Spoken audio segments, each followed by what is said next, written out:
Hey everybody, Brian Brooks here from the Idaho Wildlife Federation. Welcome back to the weekly legislative recap, where we talk about everything that moved through the legislature in the past week that has to deal with fish, wildlife, hunting, fishing, public lands, and access. And I try to talk to you about it as fast as possible so that you can get to enjoying your weekend. We just got through the 9th week of the legislative session. Here are the bills on the docket. First up, we have Senate Bill 1084. This is the bill that was brought by Bear World that would exempt them from certain monitoring and reporting requirements. And that has a problem with the nexus of chronic wasting disease. And as we're facing that in Idaho, we really didn't think that was a wise idea because we have documented issues of these captive animals getting out into the wild, wild animals getting into the captive facilities. It happens all the time, more than you'd think. And so there's an obvious disease nexus. After our testimony, we were actually able to amend this bill to address some of those disease and monitoring requirements. So now the nexus with wildlife and therefore sporting opportunities has actually kind of been addressed, and we're moving our opposition of this bill to neutral now that those things have been addressed. So that was a good work there. That was amended and passed out of the Senate on its way to the House. Next up, we have Senate Bill 1021. This is the Priest Lake bill that would give the legislature final say. They would vote on any proposed changes to the outflow control structure of Priest Lake. This is in response to some ideas that have been floated that could restore the water quality, temperature quality of the Priest River by drawing cold water from the middle of the lake. Some people don't like the idea of that, and so they passed this. They got Senator Herndon to sponsor this bill, which after there's a consensus-driven process, we would now have to lobby the rest of the legislature for approval of a very localized project. We believe it's redundant. We think the legislature already has the ability to stop any project that they don't like, and really it's just kind of a wrench in this consensus process that we're actually engaging in now. So we don't support the bill, but unfortunately it did pass out of House committee. It's already gone through the Senate, so now it's on its way to the House floor.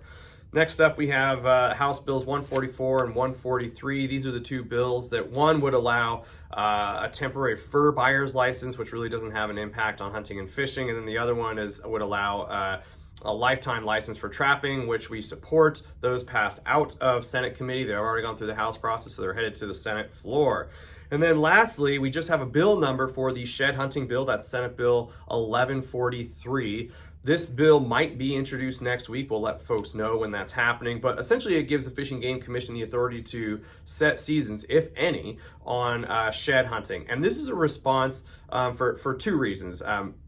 One, neighboring states have implemented similar shed hunting seasons, and it pushes a lot of people to come to Idaho to hunt for sheds. This is a over $1 billion industry. It's big money.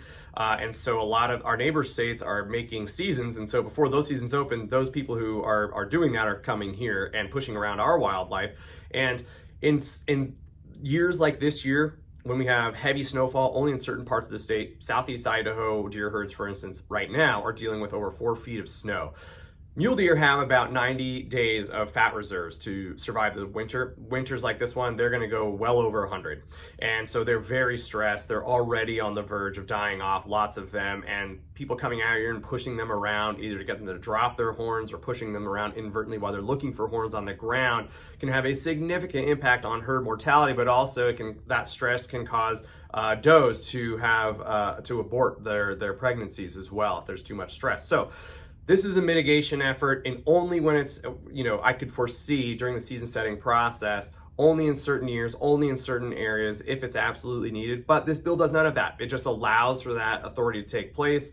That would have to go through the regular season setting process where the public would be heavily involved. But so we think the conversation should happen, and if we zoom out a little bit, this could only result in seasons that temporarily push back intentional shed hunting for the viability of our herds. We think that's really valuable to sustain those animals that produce the resource. One, meat and hunting opportunity, and two, the sheds themselves. So we're supporting that bill, and we hope you will too, and that might be introduced next week. That's it. Hope everybody has a good weekend. Take care.